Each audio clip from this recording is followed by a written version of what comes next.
Okay, so we begin a series of lessons now on the meta-narrative of Scripture. That is to say, the overarching storyline of the Bible, the whole reason that God created anything. He had original intentions. He has an eternal plan, something that He is going to accomplish in the creation of the world in order to secure fellowship between Himself and His creatures in a loving relationship forever. And so it is a fascinating story. It is the story that is summed up in one person, the Lord Jesus Christ. And it is the story that Christians tell because it is the story that the Bible tells. And it holds everything together. And so it is quite an ambitious goal, to be sure, to put out a series of lessons in order to cover in some detail this eternal purpose of God. But we're going to attempt to do that, and we're not sure how many lessons it's going to take, but we do have it broken down into about 7 major points, and we may spend a video or 2 on each of those points, but we will see how this plays out. So it is hopefully going to be an encouraging and informative study, and ultimately it will be faith-building. So I've called this series of lessons several different things because you can title it in different ways, but it all means the same thing. I've called it the drama of redemption or the plan of salvation. What I'm going to do here is trace a specific theme through the Bible, and it's going to be the kingdom theme, and I'm calling it the kingdom motif of Scripture because you have this metaphor or this motif throughout Scripture that depicts a king over a kingdom, a sovereign who enjoys the rule over his kingdom and his citizens, and he's able to bless them because of his resources, because of his power, and they enjoy the resources of their king. At least this is the ideal picture of the kingdom motif. But we'll see as we go through here how this plays out. So this is, in a sentence, a consideration of God's plan and work in human history to redeem fallen humanity and restore them to an eternal fellowship with Himself. And so, again, this theme of kingdom is how we're going to frame this whole discussion. And so it's the reign of a sovereign that is at the heart of any concept of a kingdom. There's got to be a king on the throne, and then he has to have subjects. He has to have a dominion, as the word might be found. And so these words are going to be key. The words like Lord, the words like rule or reign, the word throne, the word dominion, power, authority, sovereignty. So whenever you see these kinds of words, and there are others, then you know that this kingdom motif is in the background for sure. And so here's the way that we're going to outline this entire study of Scripture by what we're calling the kingdom motif here. And it's under 7 main headings, and we're going to go through these relatively quickly because this will be what the remaining videos in this series is going to cover. And so the first major heading is going to be the kingdom in purpose.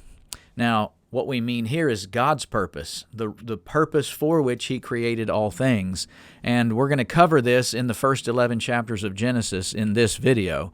And of course, this is what sets the stage for the rest of the Scriptures, because God had what's called an eternal purpose, and it begins in Genesis chapter 1 in earnest when He begins the creation of the world. And so we're going to call this the kingdom in purpose. Then we're going to move in Genesis chapters 12 and following to what we're calling the kingdom in promise. So you're seeing here that the kingdom in some sense is a reality or has been in existence since the beginning. And it's just in different phases or different stages of its development in God's overall plan. So the second one we're calling the kingdom in promise form. And that's going to begin with the promise to Abraham and then be reiterated to his sons Isaac and Jacob, but it will last until Exodus 19, where God takes the seed or the descendants of Abraham, Isaac, and Jacob out of Egypt to the mountain in order to make them a nation. And so when the nation is then formed, we have what we're calling the kingdom in prototype. That is to say, Israel as a nation was to be a microcosm of the kingdom of God on earth, and it was to show the rest of the world what it means to have God as your king, and you submitting to his good laws and being blessed by his love and so forth. So the kingdom in prototype, the history of Israel, we're going to cover in Exodus 19 through 2 Samuel 7. And of course, in a sense, this is the rest of the Old Testament, but we're ending it in 2 Samuel 7 because we're going to begin another phase of the kingdom that we're calling the kingdom in prophecy. What I mean by that is the kingdom under the prophets. From 2 Samuel 7, you have the prophecy concerning David and his descendants that will rule over God's kingdom forever.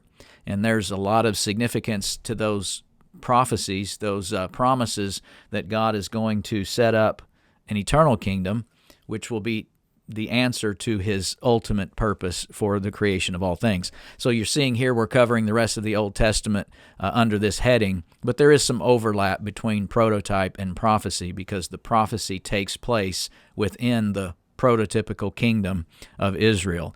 But when you move into the New Testament, we're moving to a new stage with the beginning of John the Baptizer that we're calling the kingdom in preparation. And so John was one who came onto the scene in order to prepare the way of the Lord, to make straight his paths. And so the messenger who was to come and prepare the way was John the Baptizer. But even during the ministry, the earthly ministry of Jesus, he was still preparing to establish his kingdom in earnest, which began in Acts chapter 2. And so the New Testament from the beginning to Acts chapter 2 is what we're calling the kingdom in preparation, but that is to prepare for the kingdom in practice. And this is going to be the bulk of the rest of the New Testament, Acts chapter 2 to Revelation 20. That is to say, we are now practicing the ethic of the kingdom. We're now living in the kingdom in practice. And though we live in a world here, we're not citizens of the world. We're sojourners. We're pilgrims because we are actually members of a higher and more important kingdom, the kingdom of God. So that's why I'm calling this the kingdom in practice. It is actually established, but it has not yet reached its complete fulfillment, which will be our final heading here, the kingdom in perfection. It has not yet reached the stage of perfection, which can occur only when Jesus returns and finally judges and destroys all rebellion, and then institutes, of course, the eternal phase, what Peter would call the everlasting kingdom of our Lord Jesus Christ. So these, I just have here Revelation 21 and 22, because there at the end of those, at the book of Revelation, you have descriptions here of what happens after the final judgment and what we've called the eternal state.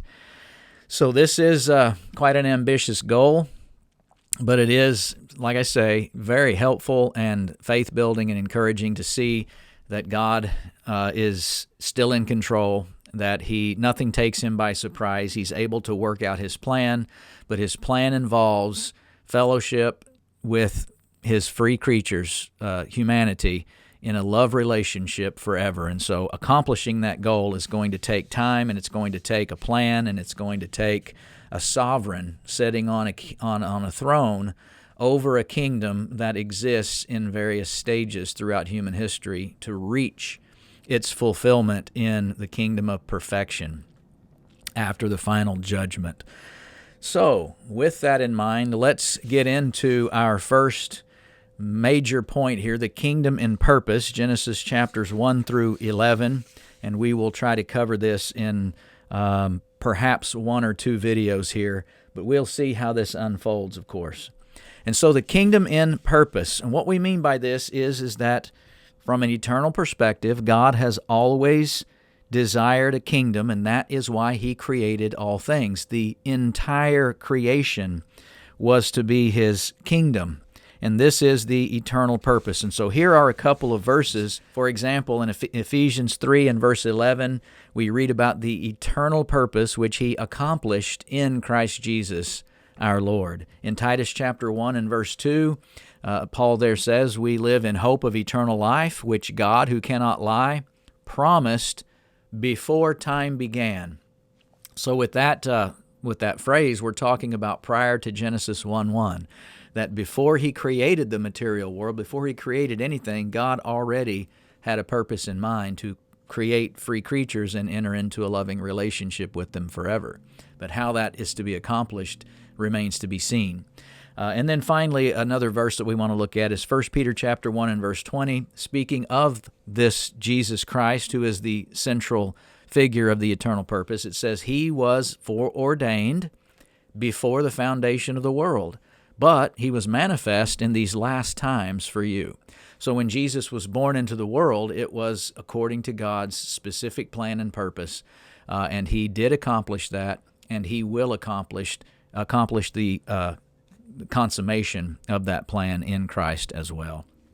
So this is what we mean by the kingdom in purpose. It's an eternal purpose, but then it is played out in the rest of the creation.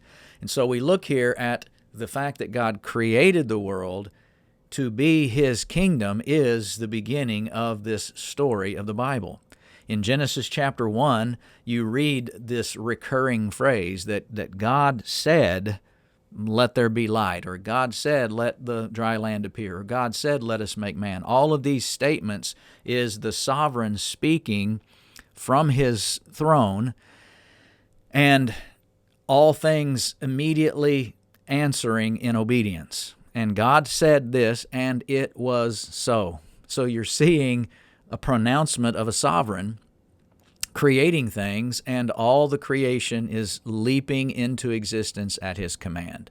And so you're seeing, I believe, kingdom motif in Genesis chapter 1 over and over and over again. And of course, this is the way it should be. That's why the verses go on to say, God saw what He had created, and it was good. In other words, this is how it should be, because God wants to bless His creation. God wants to work with His creation in a serious way. And so God said, and it was so, and it was good, is the march of the creation week, because all of creation is indeed God's kingdom in this sense. Now, you have certain Psalms that reflect this idea. Psalm 103, verses 21 and 22. Bless the Lord, all His works in all places of His dominion. There's that word again, dominion. That is part of the kingdom motif. In Psalm chapter 47, in verse 2, we read that God is a great king over all the earth. So these are the kinds of statements you will read that play into this particular point we're making. God created all things to be His kingdom. He wants a creation that obeys Him and worships Him and praises Him, gives Him thanks for the love and the provision that He blesses us with, and that is good. That's the way it should be. But of course, that's not the way it played out when you bring mankind and free will creatures into the discussion. So here's where we do have to talk about mankind in Genesis chapter 1, because this is the creation of those free creatures. Because God can't create a free creature and then guarantee what the free creature will do. He cannot cause and determine the actions of a free creature. That would eliminate the freedom. It's a contradiction in terms. And so God created man free, but mankind, of course, used his freedom in a way, the Bible explains, that was sinful, but he was supposed to be a ruler. He was supposed to be like God in the world, in that he was to rule over his creation in the name of God as the image of God. And so how will this play out? You need to stay tuned to these videos that will be put out, and we will continue to trace this great kingdom motif through the early chapters of Genesis, now on into the rest of the Bible story.